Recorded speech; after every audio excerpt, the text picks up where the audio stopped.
single day.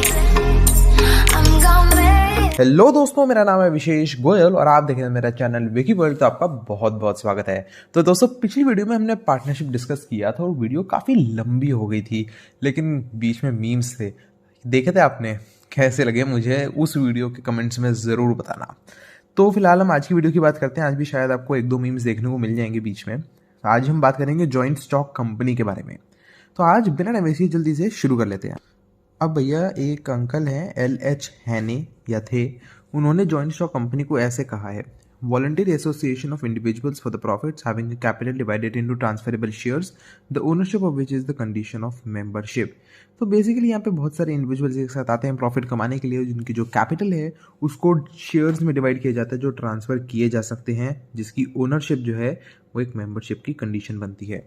अब justice Lindley के हिसाब से companies and association of many persons who contribute money और money is worth to a common stock and employed for a common purpose. ऐसे बहुत सारे लोगों की एक एसोसिएशन है जो पैसा या फिर पैसे की वैल्यू का कुछ एक कॉमन स्टॉक की तरफ जो है लगाते हैं अपना पैसा वगैरह, और एक कॉमन पर्पस के लिए उस पैसे का इस्तेमाल किया जाता है।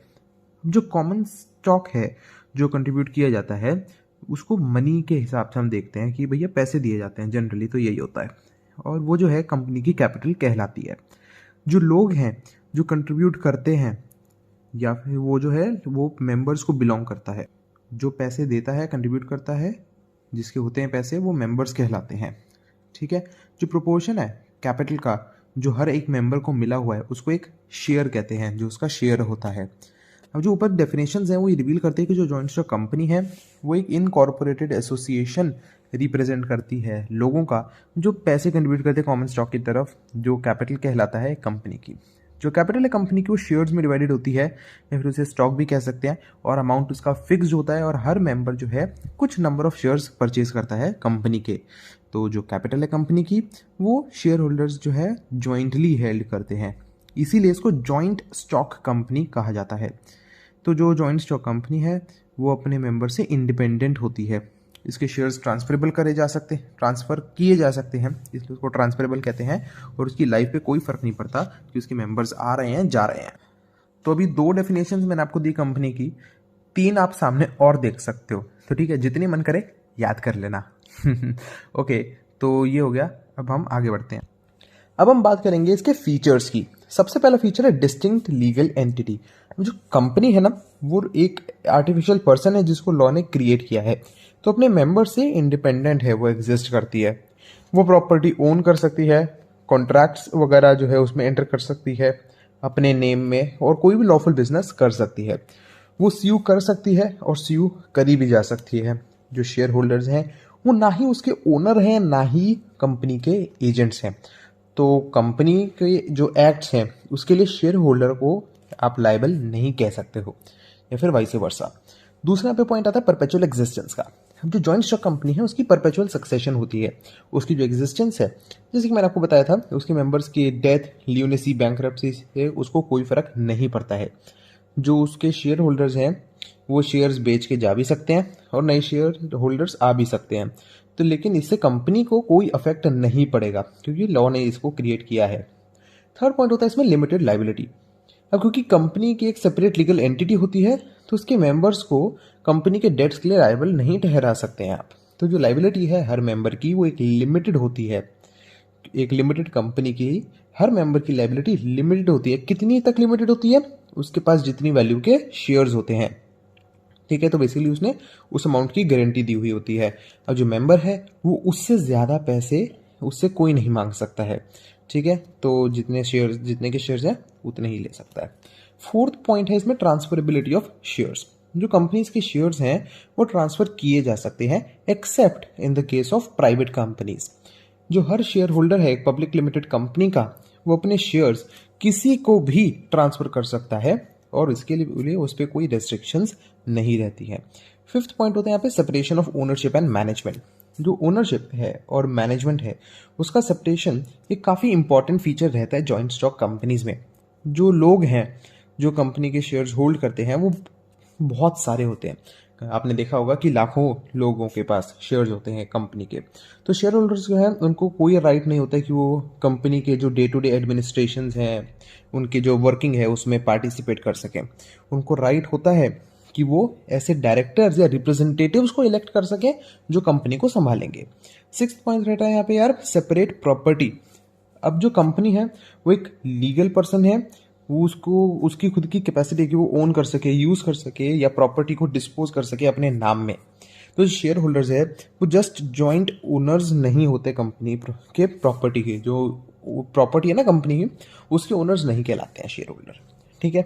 7th रहता है यहाँ पे कॉमन सील। वे क्योंकि एक आर्टिफिशियल पर्सन है तो कंपनी जो है कि खुद से कोई एक्ट नहीं कर सकती या खुद से कहीं कॉन्ट्रैक्ट वगैरह साइन नहीं कर सकती। वो ह्यूमन बीइंग्स के थ्रू एक्ट करते हैं जिनको हम डायरेक्टर्स कहते हैं। जो भी एक्ट्स है कंपनी के वो डायरेक्टर्स के थ्रू किए जाते हैं और जो उस कंपनी की जो कॉमन सील है उसे ऑथेंटिकेट भी किए जाते हैं। जो कॉमन सील है कंपनी की वो जितने भी डॉक्यूमेंट्स वगैरह रहते हैं ना उनके ऊपर लगाई जाती है और एक तरीके से होता है कि कंपनी का अप्रूवल है ये। ठीक है। तो कॉमन सील है ये कंपनी का एक तरीके से ऑफिशियल सिग्नेचर होता है। हाउएवर जो कंपनीज अमेंडमेंट एक्ट 2015 है उसने कंपनी की कॉमन सील को ऑप्शनल बना दिया है। जो कंपनी है वो जो है अथॉरिटी दे सकती है अपने किसी ऑफिशियल के फेवर में कि वो जो डॉक्यूमेंट्स हैं उनको देखेगा, या जैसे share certificate, bill of exchange वगैरह है। ठीक है। इसके बाद यहाँ पे आता है हमारे पास मेरिट्स। तो अब इसके कुछ फायदे, क्या रीजंस हैं कि कंपनी इतनी पॉपुलर है। सबसे पहला है ह्यूज फाइनेंशियल रिसोर्सेज। जो बिगेस्ट एडवांटेज है कंपनी ऑर्गेनाइजेशन का वो ये है कि उसके पास बहुत सारा पैसा कलेक्ट करने की क्षमता है। क्यों? क्योंकि वो बहुत सारे लोगों को शेयर्स इशू कर देंगे तो उनके पास पैसा आ जाएगा। जो स्मॉल वैल्यू के शेयर्स हैं वो लोग भी सब्सक्राइब कर सकते हैं, वो लोग भी खरीद सकते हैं शेयर जिनकी बहुत कम सेविंग्स होती हैं। एडिशन में जो कंपनी है वो पब्लिक से लोन्स भी रेज कर सकती है।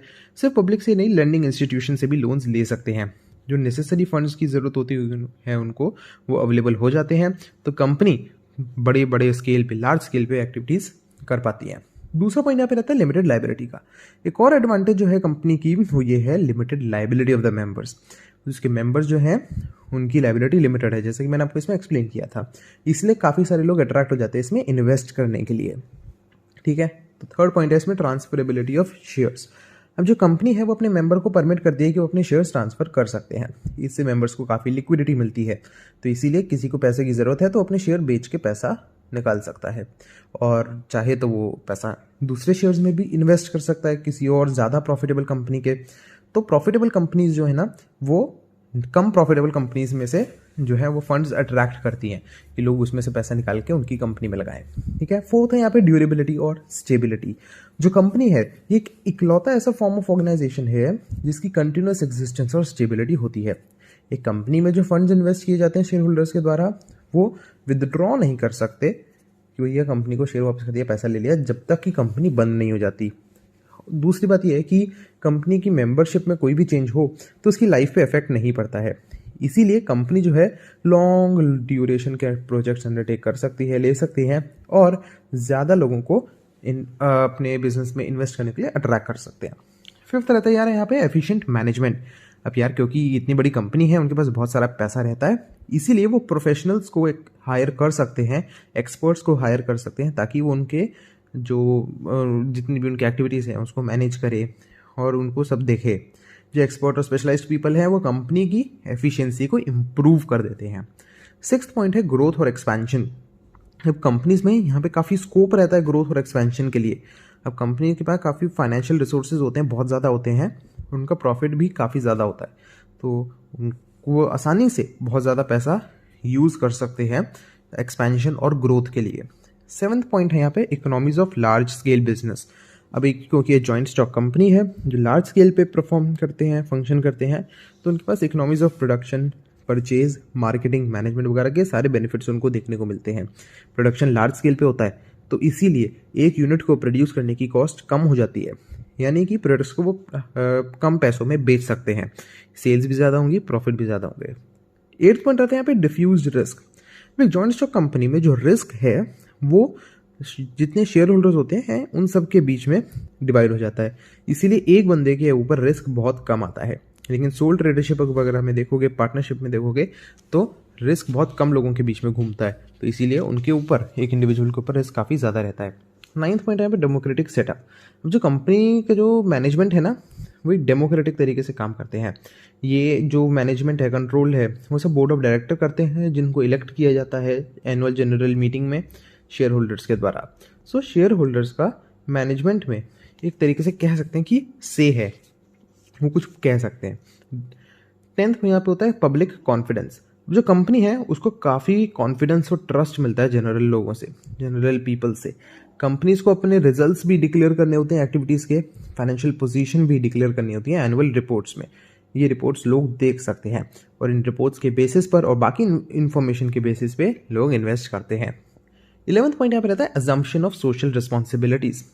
अब जो लार्ज कंपनीज हैं यार, बड़ी बड़ी कंपनीज हैं, वो या जो है ना ऐसी एक्टिविटीज़ करती हैं सोशल वेलफेयर वगैरह की, जैसे स्कूल्स कॉलेजेस को डोनेशंस करना, रूरल एरियाज को डेवलप करना, हेल्थ केयर इंस्टीट्यूशन चलाना वगैरह वगैरह। ठीक है, तो ये हो गया इसके मेरिट्स। अब बात कर लेते हैं डीमेरिट्स की। सबसे पहला पॉइंट है इसमें कॉम्प्लेक्स फॉर्मेशन प्रोसीजर। जो एक कंपनी को रजिस्टर करने का जो प्रोसेस है वो काफ़ी लंबा है, उसमें बहुत सारे डॉक्यूमेंट्स प्रिपेयर करके आपको फाइल करने होते हैं। अब डॉक्यूमेंट्स प्रिपेयर करने के लिए एक्सपर्ट्स को हायर करना पड़ता है जो बहुत ज़्यादा पैसा झाड़ लेते हैं। इसी के साथ जो रजिस्ट्रेशन फीस है वो भी आपको देनी पड़ती है रजिस्ट्रार ऑफ कंपनीज को। ठीक है, दूसरा पॉइंट यहाँ पे आता है लैक ऑफ सीक्रेसी। अब एक कंपनी के लिए ये पॉसिबल नहीं है कि वो अपने बिजनेस सीक्रेट्स मेंटेन कर सके। अपने जो मैनेजमेंट है, जो कंट्रोल है, वो बहुत लोगों के हाथ में होता है और उसको अपने अकाउंट और फाइनेंशियल स्टेटमेंट्स को भी पब्लिश करना होता है। इसलिए बिजनेस सीक्रेट्स जो है वो मेंटेन नहीं किए जा सकते और इसका बिजनेस की प्रॉफिटेबिलिटी पे कहीं ना कहीं थोड़ा बहुत फर्क पड़ जाता है। ठीक है, थर्ड पॉइंट यहाँ पे डिले इन डिसीजन मेकिंग। जो रेड टेपिज्म है, ब्यूरोक्रेसी है, उससे क्विक डिसीजन मेकिंग नहीं हो पाती है। अब यहाँ पे रहता यह है कि बहुत सारे लोग होते हैं, इसलिए डिसीजन लेने में टाइम लगता है। यहाँ पे बहुत लिटिल स्कोप होता है कि एक अपना पर्सनल इनिशिएटिव हो, सेंस ऑफ रिस्पॉन्सिबिलिटी हो, तो उसका बहुत स्कोप कम रहता है। जो पेड एम्प्लॉयज़ होते हैं उनको बस ये होता है कि हम बस सेफ तरीके से खेलें, अपनी रिस्पॉन्सिबिलिटी शिफ्ट करें यार, मतलब उनको ज़्यादा मतलब होता नहीं है। तो फ्लेक्सिबिलिटी जो है ना वो काफ़ी कम होती है ऑपरेशंस में। तो बेसिकली ये मतलब है कि डिसीजन लेने में टाइम लगता है। फोर्थ यहाँ पे पॉइंट है एक्सेसिव गवर्नमेंट रेगुलेशंस। अब जो कंपनी है उसमें काफ़ी सारी गवर्नमेंट रेगुलेशंस होती हैं उसके काम धाम में। जो कंपनी है उसको रिटर्न्स वगैरह देने पड़ते हैं टाइम टू टाइम, स्टेटमेंट्स देनी पड़ती हैं रजिस्ट्रार के पास। रिटर्न्स और रिपोर्ट्स वगैरह का उनमें काफ़ी टाइम लगता है क्योंकि ये कंपनी की एक रिस्पॉन्सिबिलिटी है और इसमें पैसा भी लगता है उनका। इससे फ्लेक्सिबिलिटी कम हो जाती है ऑपरेशंस में। फिफ्थ पॉइंट है लैक ऑफ इंसेंटिव। जो कंपनी है वो शेयर होल्डर्स मैनेज नहीं करते हैं, कौन करता है? डायरेक्टर करते हैं, और बाकी जिन लोगों को इन्होंने काम पे रखा हुआ है। अब जो ऑफिशियल्स हैं उनको उनकी कोई इन्वेस्टमेंट नहीं होती है कंपनी में, तो उनको कोई रिस्क भी नहीं बियर करना होता, तो मतलब उनको कोई ज़्यादा ना मोटिवेशन नहीं मिलती है कि कंपनी के हित में हम काम करें। जैसा शेयर होल्डर्स के लिए होती है ना कि भाई हम अगर ये कंपनी को कुछ हो गया तो हमारे पैसे डूब जाएंगे, लेकिन जो सैलरी पे काम कर रहे हैं उनको ऐसा कुछ ज़्यादा खास नहीं होता है। 6 पॉइंट है कॉन्फ्लिक्ट अमंग वेरियस ग्रुप्स। जो कंपनी है उसके स्टेक होल्डर्स के बहुत सारे ग्रुप्स होते हैं, जैसे शेयर होल्डर्स होंगे, डिबेंचर होल्डर होंगे, एम्प्लॉयज़ होंगे, डायरेक्टर्स होंगे। हर ग्रुप के अलग अलग इंटरेस्ट होते हैं। जैसे डिबेंचर होल्डर्स की क्या इच्छा होगी कि जो उनका रेट ऑफ इंटरेस्ट है वो बढ़ा दिया जाए, लेकिन शेयर होल्डर्स यहाँ पे यही चाहेंगे कि ये बहुत कम कर दिया जाए ताकि उनके पास ज़्यादा पैसा बचे प्रॉफिट बांटने के लिए। ठीक है, तो इसीलिए कन्फ्लिक्ट होता है इंटरेस्ट का कई बार। 7th इसमें आखिरी पॉइंट है इकोनॉमिक ओलिगार्की। ये कहा जाता है कि जो डेमोक्रेटिक सेटअप है ना कंपनी का, ये ऐसा है नहीं यार कि मतलब सिर्फ पेपर पे है यार डेमोक्रेटिक। असलियत में क्या होता है कि जो कंपनी जो है ना वो सिर्फ कुछ लोगों के कंट्रोल में होती है, जो उसके डायरेक्टर्स हैं। डायरेक्टर्स का कंपनी पे पूरा कंट्रोल रहता है। यही जो कुछ लोग हैं, चंद लोग, ये सारे डिसीजंस लेते हैं और हो सकता है ये अपने पर्सनल इंटरेस्ट और बेनिफिट्स को दिमाग में रख के डिसीजंस ले लें, शेयर होल्डर्स वगैरह को इग्नोर करें। तो ये थे इसके डीमेरिट्स। अब अगर इसके मेरिट डीमेरिट्स को देखो तो हम सेफली ये कह सकते हैं कि इसकी एडवांटेजेस बहुत ज़्यादा हैं डिसएडवांटेजेस के मुकाबले। और जैसा कि मैंने आपसे अभी बात करी कुछ डिसएडवांटेजेस की, तो वो तो बस इसलिए होती है कि यार लोग ढंग से काम नहीं कर रहे हैं, वरना तो ऐसा कोई ऐसा डिसएडवांटेज नहीं है। तो कंपनी में ऐसी कोई डिसएडवांटेज नहीं है, बट अगर उसकी मैनेजमेंट आप गलत हाथों में दे दोगे तो फिर उसके बहुत नुकसान हो जाएंगे। अब कंपनी सूटेबल कहाँ होती है? 3 पॉइंट्स है। सबसे पहला, जहाँ पे कैपिटल इन्वेस्टमेंट बहुत ज़्यादा ज़रूरी हो। दूसरा पॉइंट ये है कि जो लॉ है वो बाकी ओनरशिप में बिजनेस रन करने की परमिशन ना दे। ऐसा कहाँ होता है? ये बैंकिंग बिजनेस में होता है, जैसे कि ये सोल प्रोप्राइटरशिप और पार्टनरशिप फर्म्स रन नहीं कर सकते। और तीसरा इसमें पॉइंट है कि जो बिजनेस के ओनर्स हैं वो अब हमारा एक छोटा सा टॉपिक रह गया, पब्लिक एंड प्राइवेट कंपनी। फटाक से उसको पूरा कर लेते हैं, ज़्यादा टाइम नहीं लूंगा मैं। सबसे पहले प्राइवेट कंपनी की बात करते हैं। जो प्राइवेट कंपनी है उसको आर्टिकल्स ऑफ एसोसिएशन के हिसाब से 3 पॉइंट्स में डिफाइन किया गया है। सबसे पहला, जो अपने मेंबर्स के राइट्स जो होते हैं शेयर्स ट्रांसफ़र करने के लिए, उसको रेस्ट्रिक्ट करती है, मतलब उसके मेंबर्स अपने शेयर ट्रांसफ़र नहीं कर सकते हैं। दूसरा पॉइंट कि उसमें मैक्सिमम मेंबर्स 200 रहते हैं, एक्सक्लूडिंग द मेंबर्स जो एम्प्लॉयमेंट में हैं या थे। तीसरा पॉइंट है कि ये पब्लिक को इनवाइट नहीं कर सकते हैं अपने पब्लिक सब्सक्राइब करने के लिए सिक्योरिटीज़ को, ठीक है। अब जो मेंबर्स हमें काउंट करने हैं, जैसे मैंने पॉइंट 2 में कहा कि मैक्सिमम नंबर ऑफ मेंबर्स 200 होते हैं, तो वो काउंट कैसे करेंगे? उसके लिए हमारे पास 3 पॉइंट्स हैं। सबसे पहला कि ऐसे मेंबर्स जो कंपनी की एम्प्लॉयमेंट में है, जो एम्प्लॉयज़ हैं, उनको काउंट नहीं किया जाएगा। दूसरा पॉइंट, ऐसे मेंबर्स जो पहले एम्प्लॉयमेंट में रह चुके हैं कंपनी की, ठीक है, उनको आप नहीं काउंट करोगे, प्रोवाइडेड कि वो पहले मेंबर्स थे एम्प्लॉयमेंट में और उसके बाद भी मेंबर्स थे, लेकिन मतलब एम्प्लॉयमेंट ख़त्म हो गई थी लेकिन फिर भी मेंबर्स थे, ठीक है, तो नहीं लेना है आपको। तीसरा पॉइंट यह है कि 2 या उससे ज़्यादा लोग के पास 1 या उससे ज़्यादा शेयर्स जॉइंटली है, मतलब उन्होंने जॉइंटली जो है ना शेयर्स अपने पास रखे हुए हैं, तो उनको एक सिंगल मेंबर ही आप मान के चलोगे, ठीक है। ये 3 पॉइंट्स कहे गए हैं। अब एक प्राइवेट कंपनी फॉर्म करने के लिए मिनिमम आपको 2 लोगों की ज़रूरत होती है। उनको ये भी ज़रूरी होता है कि वो अपने नाम के आगे प्राइवेट लिमिटेड लगा दें। अब एक प्राइवेट कंपनी जो है, अगर कोई भी चीज़ वो फॉलो नहीं करती है तो प्राइवेट नहीं रहेगी और उसके जितने भी एडवांटेजेस हैं उसको वो सब छीन ली जाएंगी। अब जो कंपनीज अमेंडमेंट एक्ट 2015 है, उसने जो मिनिमम शेयर कैपिटल रिक्वायरमेंट है पब्लिक और प्राइवेट कंपनी की, वो हटा दी है। अब हम पब्लिक कंपनी की डेफिनेशन की बात करेंगे। वही जो आप 11th-12th में पढ़ रहे थे, वही डेफिनेशन आप आज पढ़ोगे। सबसे easy definition, a public company is a company which is not a private company.